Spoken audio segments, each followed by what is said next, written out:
Hey guys, let's talk about what people are getting wrong in the scar tissue debate after a total knee replacement surgery. So, I've been a physical therapist over 20 years now. In my experience, I don't know that I've ever seen somebody who had a stiff knee, limited range of motion, that I would actually attribute it to scar tissue. In order for scar tissue to form, you really have to immobilize the joint for prolonged periods of time. You would have to be the person who's sitting in a recliner for 8 to 12 hours a day, then going to bed with virtually no time working on range of motion for scar tissue to be the cause of the limitation in range of motion.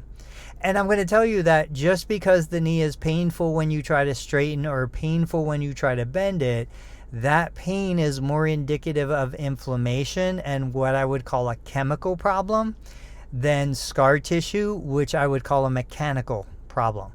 So we need scar tissue. Scar tissue is part of healing. Scar tissue, people have different kind of explanations on what they describe scar tissue to be.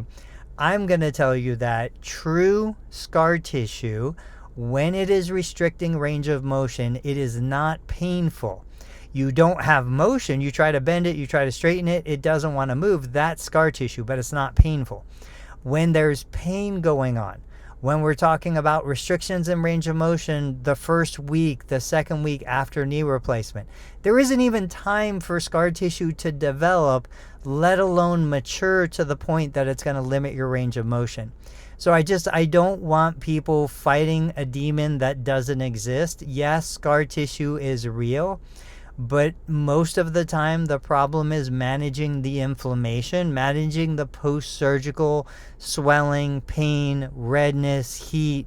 If you can manage those things while performing gentle range of motion, not so aggressive that you make the tissue even more inflamed, you'll usually find that you gain range of motion better. Oftentimes doing a little less gives you a better outcome. We just have to balance, and this is a day-to-day.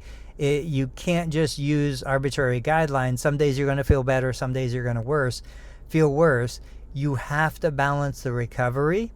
Take advantage when you're feeling good, back off when you're feeling beat up and sore, and in the process work with a professional that you trust so that you have another set of eyes looking at the situation.